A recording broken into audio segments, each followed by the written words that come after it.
ಆಸೆಗಳು ಆಸೆಗಳು ಇವನ್ನ ಮನಸ್ಸನ್ನು ಬಾಧೆ ಪಡಿಸಲು ಬಿಡಬಾರದು. ಬೇಕು ಬೇಕು ಅನ್ನೋದಾಗಲಿ, ಆಮೇಲೆ ನೋವು ಕೊಡೋದಾಗಲಿ ಅವಕಾಶವನ್ನು ಕೊಡಬಾರದು. ನಾವು ಲೋಕಧರ್ಮಗಳಲ್ಲಿ ನಿರತರಾಗಿದ್ದರೂ ನಿಸ್ವಾರ್ಥ ಭಾವವನ್ನು ಅಭ್ಯಾಸ ಮಾಡುವುದು ಸಾಧ್ಯ. ನಾವು ಲೋಕದ ದಲ್ಲಿದ್ದರೂ ಸಹ, ನಿರತರಾಗಿದ್ದರೂ ಸಹ ಈ ನಿಸ್ವಾರ್ಥ ಭಾವನೆಯನ್ನು ಅಭ್ಯಾಸ ಮಾಡುವುದು ಸಾಧ್ಯ ಇಲ್ಲ ಅಂತೇನಲ್ಲ, ಸಾಧ್ಯವಿದೆ ಮತ್ತು ಅದನ್ನು ಅಭ್ಯಾಸ ಮಾಡಲೇಬೇಕು.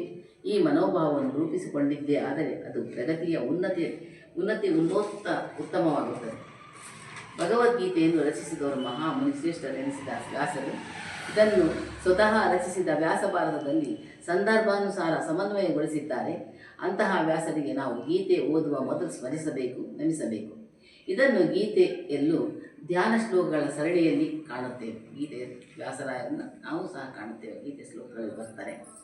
ಶರಣರಿಗೆ ಕಲ್ಪವೃಕ್ಷವಾದ ಒಂದು ರಥದ ಕೈಯಲ್ಲಿ ಚಾಟಿಯನ್ನು ಹಿಡಿದ, ಇನ್ನೊಂದು ಕೈಯಲ್ಲಿ ಸಂಸಾರದ ಸಾಗರವನ್ನು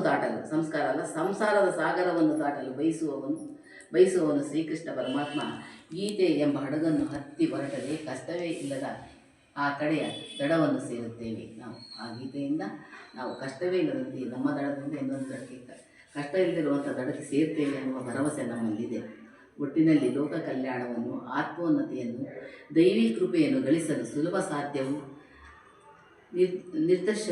ನಿದರ್ಶನವೂ ಆದ ಮಾರ್ಗವನ್ನು ಬೋಧಿಸುವ ಗ್ರಂಥಗಳಲ್ಲಿ ಗೀತೆಯನ್ನು ಸ್ಮರಿಗಟ್ಟುವಂತಹ ಲೋಕದಲ್ಲಿ ಇನ್ನೊಂದಿಲ್ಲ. ಇಂತಹ ಗೀತೆಯನ್ನು ಪಠನ ಮಾಡಿದಾಗ ನಮ್ಮ ತಿಳುವಳಿಕೆಯ ಸನ್ಮಾರ್ಗದಲ್ಲಿ ವ್ಯಾಪಕಗೊಳ್ಳುತ್ತಾ ಹೋಗುವುದು ಪರಿಪಕ್ವವೆನಿಸುತ್ತದೆ. ಗೀತೆಯ ಮಹಿಮೆ ಮಹತ್ವಪೂರ್ಣವಾದದ್ದು ಎಂದು ಭಾವಿಸುತ್ತೇನೆ.